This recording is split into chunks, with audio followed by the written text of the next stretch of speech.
AP liquor scam కేసులో కీలక పరిణామం చోటు చేసుకుంది. ధనంజయ రెడ్డి, కృష్ణమోహన్ రెడ్డిలను అరెస్టు చేశారు. వారిద్దరిని ఏసీబీ కోర్టులో హాజరుపరచనున్నారు సిట్ అధికారులు. ఇప్పటికే సుప్రీంకోర్టులో ఇద్దరికి నిరాశ ఎదురైంది. ధనంజయ రెడ్డి, కృష్ణమోహన్ రెడ్డిలకు ముందస్తు బెయిల్ నిరాకరించింది.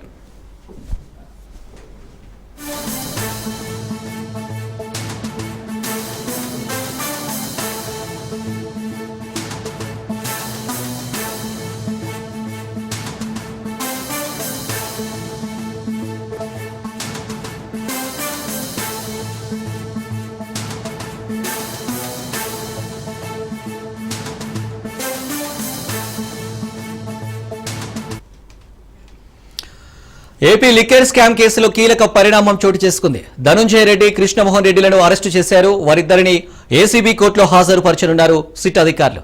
ఇప్పటికే సుప్రీంకోర్టులో ఇద్దరికి నిరాశ ఎదురైంది. ధనంజయ రెడ్డి, కృష్ణమోహన్ రెడ్డిలకు ముందస్తు బెయిల్ నిరాకరించింది.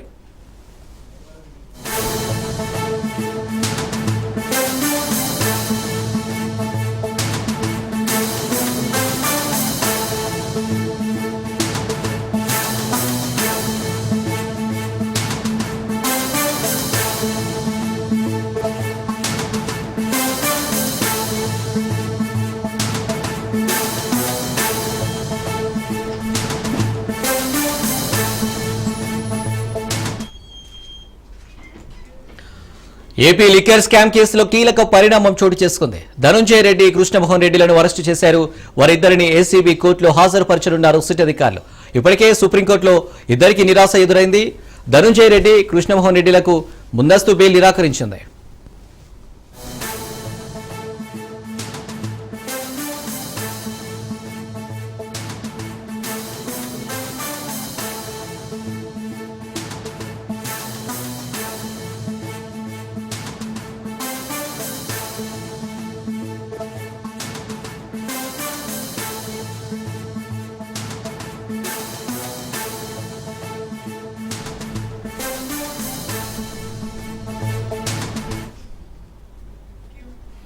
రైట్గా ఏపీ లిక్కర్ స్కామ్ కేసుకు సంబంధించి డీటెయిల్స్ శ్రీనివాస్ అందిస్తారు. శ్రీనివాస్, ఏపీ లిక్కర్ కేసుకు సంబంధించినటువంటి మద్యం కుంభకోణం కేసులో 3 రోజుల నుంచి విచారణ చేపడుతున్నటువంటి సిట్ అధికారులు తాజాగా మరో ఇద్దరిని అరెస్టు చేసినట్లు తెలుస్తా ఉంది. దీనిలో అప్పటి మాజీ ఐఏఎస్ అధికారి అయినటువంటి ధనంజయ రెడ్డి, అట్లాగే వైఎస్ఆర్సీపీ సీఎం వైఎస్ఆర్సీపీ హయాంలో ఏపీగా ఉన్నటువంటి కృష్ణమోహన్ రెడ్డి, వీళ్ళిద్దరిని కూడా విజయవాడ సిట్ అధికారులు గడిచిన 3 రోజులుగా కూడా విచారణ నిర్భయంగా కొనసాగించారు. అయితే నిన్న మొన్న కూడా పూర్తి స్థాయిలో విచారణ చేపట్టినటువంటి సిట్ అధికారులకు 3వ రోజు కూడా, అంటే 3 రోజులతో పాటు చేయాలి. 3వ రోజు కూడా ఈ రోజు ఉదయం 10 గంటల నుంచి కూడా విజయవాడ సిటీ కార్యాలయంలోని సిట్ ఆఫీసులో విచారణ సాయంత్రం వరకు కొనసాగించారు. అయితే ఈ జిల్లాకు విచారణ జరుగుతుండగానే ధనంజయ రెడ్డి అట్లాగే కృష్ణమోహన్ రెడ్డి ఇద్దరు కూడా సుప్రీంకోర్టును ముందస్తు బెయిల్ కోసం ఆశ్రయించడం జరిగింది. ముందస్తు బెయిల్ ఇవ్వడానికి సుప్రీంకోర్టు నిరాకరించడంతో దీంతో ఈ రోజు ఉదయం మధ్యాహ్నం కల్లా, ఈ రోజు 11-12 సిట్ అధికారులకు సమాచారం సుప్రీంకోర్టు తిరస్కరించినటువంటి సమాచారం రావడంతో అప్పటికే పూర్తి స్థాయిలో విచారణ పూర్తయినటువంటి, అంటే కొంతవరకు విచారణ దాదాపుగా 80% విచారణ పూర్తయింది. దీంతో ఇమీడియట్ గా సుప్రీంకోర్టు కూడా ఆదేశాలు, వీళ్ళిద్దరు అరెస్టు సంబంధించి ముందస్తు బెయిల్ విషయంలో సుప్రీంకోర్టు జోక్యం చేసుకోకపోవడంతో ముందుగానే అప్రమత్తమైనటువంటి సిట్ అధికారులు మధ్యాహ్నం సాయంత్రం వరకు కూడా విచారణ చేపట్టి ఇమీడియట్ గా వీరిని అంటే నేరారోపణ రుజువు కావడంతో వీళ్ళిద్దరు ధనంజయ రెడ్డి అట్లాగే కృష్ణమోహన్ రెడ్డి ఇద్దరు కూడా ఈ లిక్కర్ స్కామ్ లో కీలక వ్యక్తులుగా భావించినటువంటి సిట్ అధికారులకు విచారణ తేలడంతో కొద్దిసేపటి క్రితం అరెస్టు చేసినట్లు తెలుస్తా ఉంది. అరెస్ట్ అన్నంత ఇప్పుడు సిట్ కార్యాలయంలో విచారణ ముగిసిన వెంటనే వీళ్ళిద్దరిని కూడా విజయవాడ ప్రభుత్వ ఆసుపత్రికి తరలించి వైద్య పరీక్షలు నిర్వహిస్తా ఉన్నారు. వైద్య పరీక్షల అనంతరం కూడా న్యాయమూర్తి ముందు వీళ్ళిద్దరిని కూడా ఏసీబీ కోర్టు న్యాయమూర్తి ముందు వీళ్ళిద్దరిని కూడా సిట్ అధికారులు ప్రవేశపెట్టనున్నారు. అనంతరం న్యాయమూర్తి తీసుకున్న నిర్ణయాన్ని బట్టి వీళ్ళిద్దరు రిమాండ్కి వెళ్తారా లేదనుకుంటే తదుపరి పరిణామాలు ఏ విధంగా ఉంటాయనేది కాసేపట్లో తెలియనుంది. అయితే ఇప్పటి వరకు ఏంటంటే రాజశేఖర రెడ్డి, కేసు రెడ్డితో పాటు మధ్యలో తర్వాత సజ్జల శ్రీధర్ రెడ్డి అట్లాగే ఈ మొత్తం ఇప్పటి వరకు 5 అరెస్టులు దాదాపుగా జరిగినట్టు తెలుస్తా ఉంది. ఈ దీనికి సంబంధించి రాజశేఖర రెడ్డి, కేశిరెడ్డి ఇచ్చినటువంటి సమాచారం నేపథ్యంలోనే తర్వాత ఈ కేసుకు సంబంధించినటువంటి చిక్కుబడి మొత్తం వీడినట్టుగా తెలుస్తా ఉంది. వీళ్ళిద్దరిని కూడా గడిచిన 3 రోజుల క్రితం సిట్ అధికారులు హైదరాబాద్ లో అదుపులోకి తీసుకోవడం జరిగింది. అదుపులోకి తీసుకున్న వెంటనే కోర్టు ఆదేశాల మేరకు వీళ్ళిద్దరిని ధనంజయ రెడ్డి అట్లాగే కృష్ణమోహన్ రెడ్డి ఇద్దరిని కూడా సిట్ అధికారులు వాళ్ళ లాయర్ల సమక్షంలోనే ఈ 3 రోజుల పాటు విచారణ కొనసాగించారు. 3వ రోజు అయినటువంటి ఈ రోజు పూర్తి స్థాయిలో వాళ్ళు కొంతవరకు సిట్ అధికారులు ఆశించినంత స్థాయిలో వాళ్ళకి ఇన్ఫర్మేషన్ రాకపోయినా నిన్న మొన్న కూడా అలాగే ఈ రోజు కొంతవరకు మాత్రం ఈ లిక్కర్ స్కామ్ కి సంబంధించినటువంటి వివరాలు కొంతవరకు వచ్చినాయి. అతను వాళ్ళ దగ్గర నుంచి కూడా చాలా వరకు సమాచారాన్ని రాబట్టినట్టు తెలుస్తా ఉంది. అయితే ఒకవేళ ఈ రోజు కనుక న్యాయమూర్తి కనుక కోర్టులో హాజరుపరిచిన తర్వాత న్యాయమూర్తి రిమాండ్ కనుక వేసినట్లయితే ఆ రిమాండ్ అనంతరం కూడా వీళ్ళిద్దరిని మళ్ళీ పోలీస్ కస్టడీకి తీసుకునే అవకాశాలు కూడా ఉన్నాయి. తర్వాత మళ్ళీ ఫర్దర్ ఇన్వెస్టిగేషన్ కావచ్చు, అట్లాగే ఫర్దర్ ఎంక్వైరీ కావచ్చు. రెండింటిలో కూడా వీళ్ళు సిట్ అధికారులు తమ కస్టడీలోకి తీసుకున్న తర్వాత తదుపరి విచారణ కూడా ఉంటుందని కూడా తెలుస్తా ఉంది. ఏమైనప్పటికీ కూడా గడిచిన కొంతకాలం మనం చూసినట్లయితే కేశిరెడ్డి, రాజశేఖర రెడ్డి అట్లాగే విజయసాయి రెడ్డి నుంచి మొదలైనటువంటి విజయసాయి రెడ్డి కేసులో ప్రధాన సాక్షిగా పరిగణించినటువంటి సిట్ అధికారులు తర్వాత అతను ఇచ్చిన సమాచారం ఆధారంగా విజయసాయి రెడ్డి ఇచ్చినటువంటి సమాచారం ఆధారంగా తర్వాత మిథున్ రెడ్డిని పిలిచి సిట్ అధికారులు విచారించడం, ఆ తర్వాత వెంటనే మిథున్ రెడ్డి విచారణ అయిన 2 రోజుల్లోనే తర్వాత రాజశేఖర రెడ్డి, కేశిరెడ్డిని కూడా హైదరాబాద్ ఎయిర్పోర్ట్ లో అదుపులోకి తీసుకుని అతను కూడా విచారించి అతని పాత్ర కీలకంగా ఉందని భావించినటువంటి సిట్ అధికారులు అతను కూడా అరెస్ట్ చేయడం జరిగింది. అతను ఇచ్చిన సమాచారం ఎంక్వైరీలో ఏ నిజాలు అయితే చెప్పారో కేశిరెడ్డి, రాజశేఖర రెడ్డి అదే అతను ఇచ్చినటువంటి సమాచారం ఆధారంగా తర్వాత కూడా ఈ ధనంజయ రెడ్డి కావచ్చు, లేదనుకుంటే కృష్ణమోహన్ రెడ్డి కావచ్చు, వీళ్ళిద్దరితో పాటు ఆ సభ్యులు శ్రీధర్ రెడ్డి వీళ్ళందరినీ కూడా సిట్ అధికారులు ఒక క్రమంలో వీళ్ళందరినీ కూడా విచారించి వరుసగా అరెస్టు చేయడం జరుగుతూ ఉంది. దీనిలో భాగంగానే 3 రోజుల నుంచి ధనంజయ రెడ్డి అట్లాగే కృష్ణమోహన్ రెడ్డిని కూడా సిట్ అధికారులు పూర్తి స్థాయిలో విచారించిన తర్వాత వీళ్ళు లిక్కర్ స్కామ్ కు సంబంధించినటువంటి కేసులో వీళ్ళ పాత్ర ఉందని నిర్ధారించిన తర్వాత వీళ్ళిద్దరిని కూడా అరెస్ట్ చేయడం జరిగింది.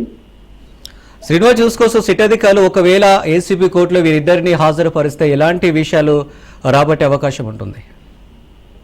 ఖచ్చితంగా ఇప్పటికి చాలా వరకు చాలా ఇన్ఫర్మేషన్ దీని నుంచి సిట్ అధికారులు రాబట్టడం జరిగింది. ముఖ్యంగా ఏంటంటే ఫండ్స్ ఎక్కడ ఏ విధంగా డైవర్ట్ చేశారు, లేదనుకుంటే దీని అంతటికీ మూలకారకులు ఎవరనే విషయాన్ని రాబట్టే విధంగా సిట్ అధికారులు విశ్వ ప్రయత్నాలు చేస్తున్నారు. మరోవైపు మనం చూసినట్లయితే వైఎస్ఆర్సీపీ నేతలు అయితే ఈ లిక్కర్ స్కామ్ కు సంబంధించినటువంటి కేసులో పూర్తిగా జగన్మోహన్ రెడ్డిని టార్గెట్ చేసే విధంగానే ఈ విచారణ జరుగుతుంది, ఇన్వెస్టిగేషన్ జరుగుతుందని కూడా ఈ రోజు మాజీ మంత్రి పేర్ని కూడా ఆరోపణ చేయడం జరిగింది. అయితే జగన్మోహన్ రెడ్డి అరెస్ట్ లో భాగంగా ఆయన అరెస్ట్ చేయడానికి అదుపులో తీసుకోవడానికి ప్రభుత్వం కుట్రలు పన్నుతుందని దీనిలో భాగంగానే వీళ్ళందరినీ కూడా సంబంధం లేని వ్యక్తులందరినీ కూడా లిక్కర్ స్కామ్ అంటూ వీళ్ళందరినీ అదుపులోకి తీసుకోవడం జరుగుతుందని ఆపై వీళ్ళ నుంచి కూడా తప్పుడు సాక్ష్యాలు సృష్టించి కూడా వీళ్ళందరూ కూడా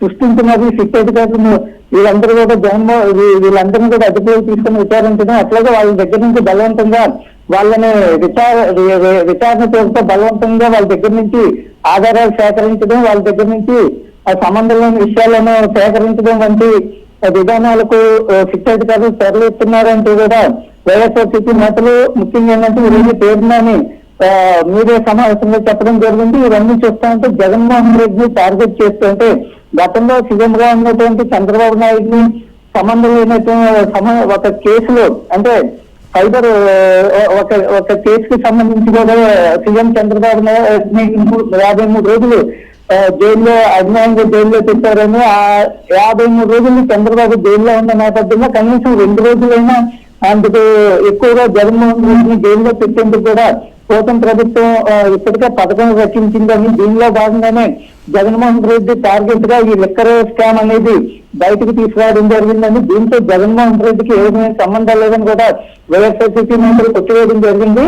అయితే జగన్మోహన్ రెడ్డిని టార్గెట్ చేస్తూ మాత్రమే ఈ లిక్కర్ స్కామ్ అనేది వెలుగులోకి వచ్చిందని, దీనికి సంబంధించి జగన్మోహన్ రెడ్డి ప్రధాన అనుచరులుగా ఉన్నటువంటి అధికారులు కావచ్చు, లేదనుకుంటే ప్రజాప్రతినిధులు కావచ్చు, వాళ్ళందరినీ కూడా ఒక్కొక్కరుగా పారిశ్రామికవేత్తలు కావచ్చు, ఈ 3 కేటగిరీలకు సంబంధించినటువంటి వ్యక్తులను ఒక్కొక్కరుగా శిక్ష అధికారులు వాళ్ళందరినీ కూడా సంబంధం లేకపోయినా వాళ్ళందరినీ కూడా తీసుకురావడం, వాళ్ళని ఎఫ్ఐఆర్ లో పొందుపరచడం, వాళ్ళ నుంచి తప్పుడు ఆధారాలు వీళ్ళు తప్పుడు ఆధారాలు సేకరించడంతో పాటు వాళ్ళందరినీ కూడా అంటే బలవంతంగా అక్కడ జరిగిన రోజు మనకు సంబంధం లేదని చెప్తున్నా సరే సంబంధం ఉన్నట్లుగా అంగీకరించాలని కూడా ఫోర్స్ చేయడం అనేది కూడా జరుగుతుందని కూడా వైఎస్ఆర్సీపీ నేతలు ముఖ్యంగా ప్రధాన ఆరోపణ చేయడం జరిగింది. ఏమైనప్పటికీ కూడా ఇప్పుడైతే ప్రధానంగా ధనంజయ రెడ్డి అరెస్ట్ కావచ్చు, లేదనుకుంటే కృష్ణమోహన్ రెడ్డి అరెస్ట్ కావచ్చు, వీళ్ళిద్దరూ అరెస్ట్ నేపథ్యంలో దాదాపుగా ఈ కేసుకు సంబంధించినటువంటి నిందితులు ఎవరైతే ఉన్నారో వాళ్ళందరూ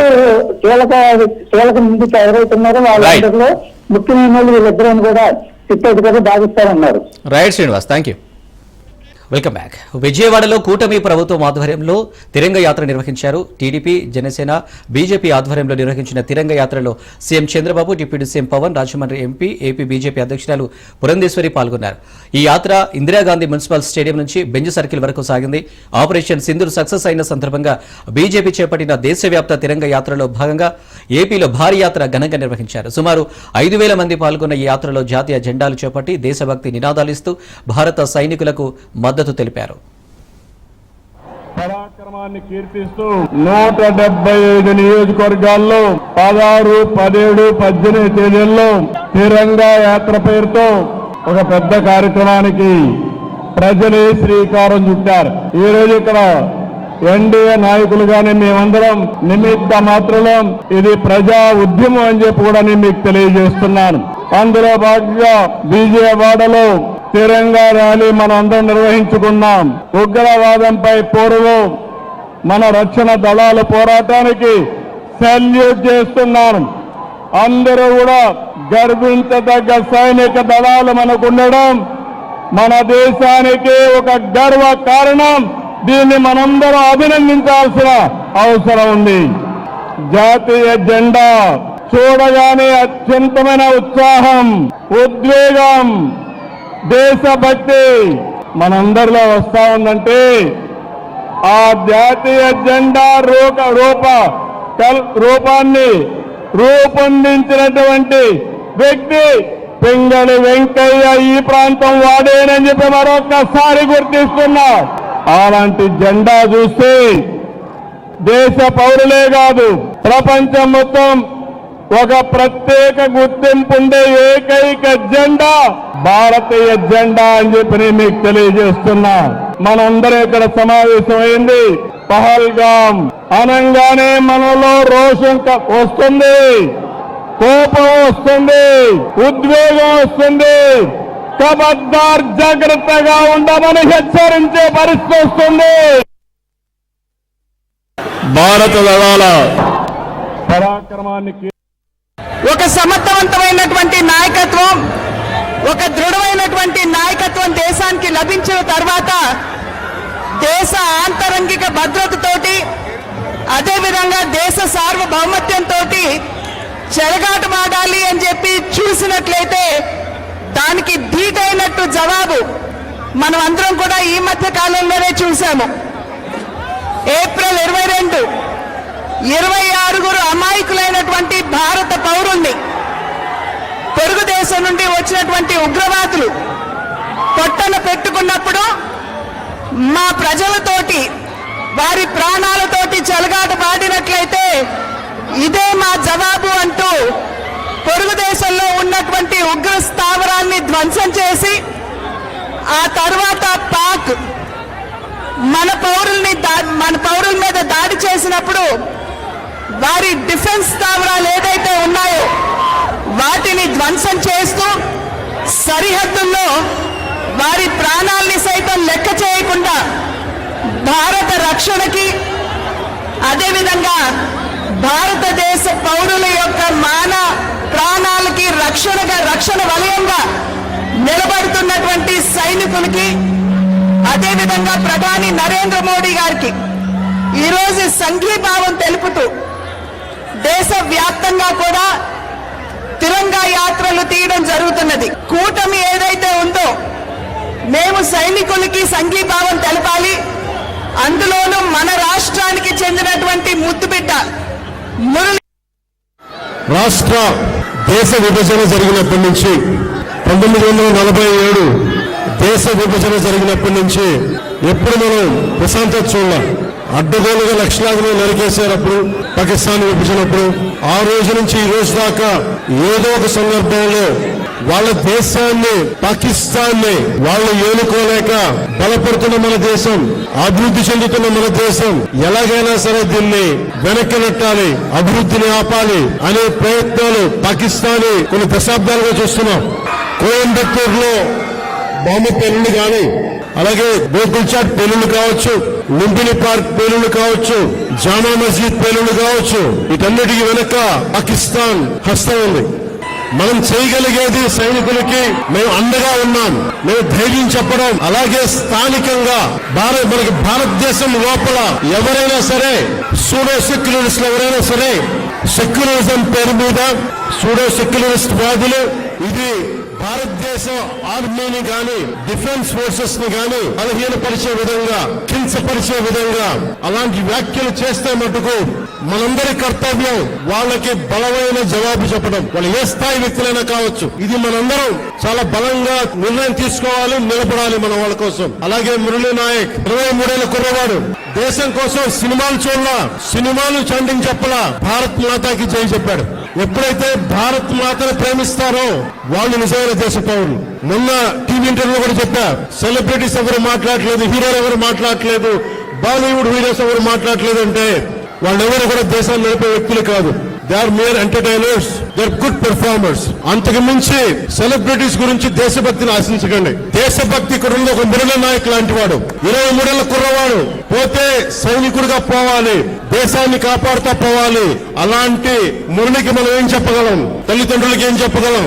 ఒకటి దేశం కోసం ప్రాణాలు ఒడ్డేసి వెళ్ళిపోయిన మురళీ నాయక్ ఆత్మకి శాంతి కలగాలని కోరుకుంటూ సరస్వతి పుష్కరాల నిర్వహణపై సాధువులు మండిపడుతున్నారు. వాహనాల పార్కింగ్ కు 100 రూపాయలు వసూలు చేయడంపై సాధువులు ఆగ్రహం వ్యక్తం చేశారు. ఆలయంలో స్వామివారి దర్శనానికి వెళ్తున్న సమయంలో తమను ఈవో మహేష్ అడ్డుకున్నారని సాధువులు ఆరోపించారు. సాధు సంతువులను సైతం దర్శనం టికెట్లు అడగటం ఏమిటని సాధువులు ప్రశ్నించారు. పుష్కరాలలో సరైన వసతులు కల్పించడంలో దేవాదాయ శాఖ విఫలమైందన్నారు. దేవాదాయ శాఖ భక్తులతో బిజినెస్ చేస్తుందన్నారు.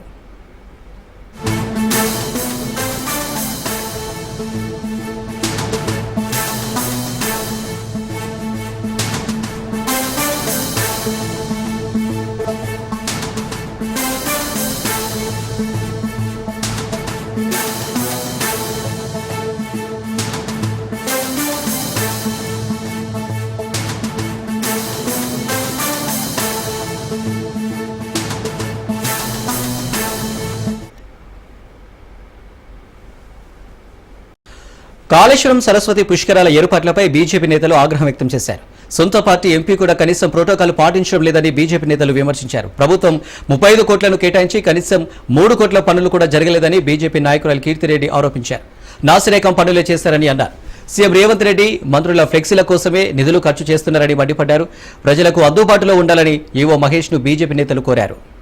ప్రచారానికే పరిమితం అయిపోయి మరి ప్రభుత్వం నుంచి 35 కోట్ల రూపాయలు వెచ్చిస్తే అన్ని నాసి రకం పనులై వాళ్ళ అనుచరులకు ఇచ్చి మరి టూత్ పాలిష్ గా చేసి గతంలో చేసినటువంటి పనులనే మరి అన్ని కూడా నాశనకం కొట్టి పలిగిపోవడం జరిగింది. ఈనాడు 35 కోట్ల కనీసం మరి 3 కోట్ల రూపాయల పని కూడా జరగట్లేదు. మరి ఈనాడు కేవలం ఏం జరుగుతుంది అంటే వాళ్ళ ఫ్లెక్సీలు, వాళ్ళ ప్రచారం రేవంత్ రెడ్డి గారిది, శ్రీధర్ బాబు గారిది, మిగతా మంత్రులందరి ఫ్లెక్సీల కోసమే ఖర్చు జరుగుతా ఉన్నది. వాళ్ళ అనుచరులకు ఇచ్చిరు తప్ప మరి వాస్తవానికి దూరదృష్టితోటి టెండర్లు పిలిచి న్యాయంగా ఇవ్వలేనటువంటి పరిస్థితి. మరి ఈనాడు మరి కాళేశ్వరం ముక్తేశ్వర స్వామి ముఖద్వారమైనటువంటి మెయిన్ రోడ్డుకే ఈనాడు రోడ్డు మరమ్మతు చేయలేదు. మరి సెంట్రల్ లైటింగ్ సిస్టమ్ లేదు, వెడల్పు జరగలేదు. అదే విధంగా ఇక్కడ గుండప్ చెరువును మరి మినీ ట్యాంక్ బండ్ చేసి సుందరీకరణ చేయాల్సి ఉండే, అది కూడా చేయకుండా కేవలం మరి మొక్కుబడిగా వాళ్ళ ప్రచారం, మరి ముఖ్యమంత్రి గారు మరి ఇక్కడ స్థానిక మంత్రి వాళ్ళ వ్యక్తిగత ప్రచారాలకు చేస్తూ మరి నాడు ఈ 35 కోట్ల ప్రజాధనాన్ని దుర్వినియోగం చేసిందని చెప్పి మేము భారతీయ జనతా పార్టీ తరఫున తెలియజేస్తా ఉన్నాం.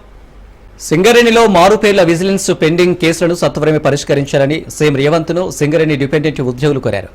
సింగరేణి మారుపేర్లు విజిలెన్స్ పెండింగ్ కేసుల సమస్యల పరిష్కారానికై ఇందిరా పార్క్ వద్ద నిరసన వ్యక్తం చేశారు. తమ తండ్రుల సర్వీసు అయిపోయిన తర్వాత తమను చేర్చుకోవాలని అడిగితే విజిలెన్స్ పేరుతో ఉద్యోగాలు ఇవ్వడం లేదని ఆవేదన వ్యక్తం చేశారు.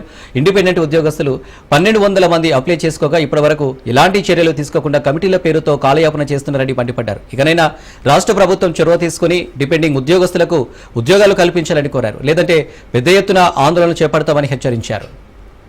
సింగరేణిలో గత ఎన్నో సంవత్సరాల నుంచి మేము ఈ యొక్క మారుపేరు మరియు విజిలెన్స్ పెండింగ్ కేసుల సమస్యల పైన మేము ఇబ్బంది పడుతున్నామని చెప్పేసి ప్రతి ఒక్క ఇప్పుడున్నటువంటి రాష్ట్ర ప్రభుత్వంలో ఏదైతే కాంగ్రెస్ పార్టీలో ఉన్నటువంటి ఎమ్మెల్యేలకు, ఎంపీలకు ప్రతి ఒక్కరు కూడా మా యొక్క బాధను తెలియజేసుకున్నాం.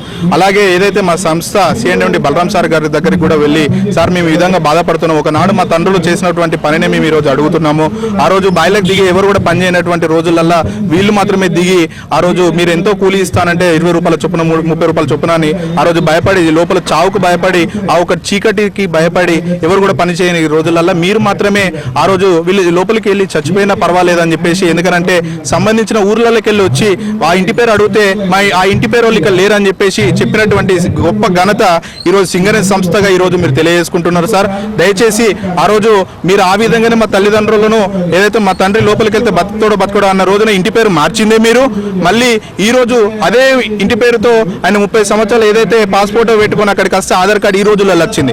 ఆ రోజులలో ఆధార్ కార్డు ఎక్కడి సార్? దరఖాస్తు మాకు మేము పెట్టుకుంటే మమ్మల్ని 30 తిప్పలు పెట్టి ఇప్పుడు దగ్గర 6 సంవత్సరాలు 7 సంవత్సరాలు మా యొక్క వయసులో అయిపోతున్నాయి. ఎందుకు ఇంత దుర్మార్గంగా ప్రవర్తిస్తున్నారు సార్? మే 16 తారీఖున మేము ఏదైతే ముందుగానే చెప్పినామో మా సమస్యను మీ నాంపల్లి హాజ్ యాత్రలో సీఎం రేవంత్ రెడ్డి మాట్లాడుతున్నారు. లైవ్ చూద్దాం. घर देने के और सरकार नौकरियों में भी अभी जो रिक्रूटमेंट हुआ, मैं पूरा डेटा है, हर जगह में मुसलमानों को जो हिस्सा मिलना है बराबर हिस्सा देने के लिए तेलंगाना राज्य सरकार ने तैयार है. और दूसरी बात रहा, हम लोग आप लोग जो आज तक ये हाजियों के लिए रूबत कहीं पर नहीं है, खाली निजाम सरकार ने मक्का में बनाया, आज तक अभी तो कभी यहाँ पर कोई भी नहीं बनाया. इसीलिए इस मौके पे मैं एक बात देना चाहता हूँ, मामिडपल्ली में हाजियों के लिए रूबत बनाने के लिए सरकार तय कर दी है. एयरपोर्ट के बगल में 5 किलोमीटर के बगल में आप लोगों को जाने के लिए, आप रहने के लिए हम रूबत बनाएंगे. अगले साल वहीं से आप लोगों को जाने के लिए हम जो इंतजाम करना है वहीं से करेंगे. इस मौके पे मैं एक बात साफ कहना चाहता हूँ, एक वादा कहना चाहता हूँ आप लोगों से, रूबत बनाएंगे. तेलंगाना सरकार ने मामिडपल्ली में 20-25 करोड़ जितना भी होगा रूबत, अच्छा शानदार रूबत हम बना देंगे. और ये बिल्डिंग के लिए मैं हमारे ऑफिसरों को भी यहीं से मैं आदेश देता हूँ, पूरा एस्टिमेट कर दो ये बिल्डिंग पूरी करने के लिए कितने पैसों का जरूरी है, ये क्या करना है, आगे बिल्डिंग भी पूरे करने के बाद वो बिल्डिंग भी कैसे हम लोग इस्तेमाल करना, अगर प्राइवेट में देना है और माइनॉरिटी वेलफेयर के लिए हम लोग ये बिल्डिंग को इस्तेमाल करना है, तो मैं ऑफिसरों को मैं आदेश देता हूँ यहाँ से आप लोग पूरा बिल्डिंग का एस्टिमेट बना दो. वो बिल्डिंग पूरे करने के बाद भी हम कैसे इस्तेमाल करना उसका भी एक अंदाजा करो. पैसे देने के लिए हम पीछे नहीं हटेंगे. और आगे भी जो माइनॉरिटी कारपोरेशन से जितने भी हम लोग आज राजू युवा विकास, जो गरीब लोगों के लिए जो एजुकेटेड अनएम्प्लॉयड यूथ सबसे ज्यादा माइनॉरिटियों में है, तो 6000 करोड़ रुपए हम लोग 5 लाख नौजवानों को हम लोग self help group, self employment के लिए हम पैसे दे रहे हैं. तो इसीलिए मेरा एक ही गुजारिश है, जो मुसलमान नौजवान जो बेरोजगार है आप दरखास्त रखो. तब 500 नहीं है 1000 करोड़ भी आपको मिल सकता है, क्योंकि ये रोटी देने से रोटी कमाने के लिए आपको सिखाना चाहता है हमारे सरकार ने. तो इसीलिए आप लोग जो राजू युवा विकासम जो हम लोग जब दरखास्त पूछे उसमें दरखास्त रखो. उसमें जो अनएम्प्लॉयड मुसलमान के यूथ है उन लोगों को रोजगारी के लिए हम बैंक से लोन दिलवा देंगे, आप लोगों को नौकरी करने के सेल्फ एम्प्लॉयमेंट के लिए हम देंगे। उसमें मैं वादा करता हूं असद भाई, 500 नहीं उससे ज्यादा ही पैसे हम लोग, जो गरीब लोग हैं, जो अनएम्प्लॉयड यूथ है, उसको एम्प्लॉयमेंट देने के लिए मैं हिसाब किताब बोलूंगा। 6,000 में कम से कम 10% तो भी, हाँ हमारे उबैद भाई बोल रहे 850 करोड़ रुपए हम दिया बोल रहे, तो इसीलिए 45 कम से कम 50,000 लोगों को 850 करोड़ देने के लिए सरकार ऑलरेडी आप लोगों को मंजूरी दी है। इसीलिए असद साहब जो 500 बोले 500 से भी ज्यादा ही दिए। असद साहब हमको दावत देना है, क्योंकि असद साहब पूछे से भी ज्यादा हम दिए। असद साहब दावत तो बाकी है।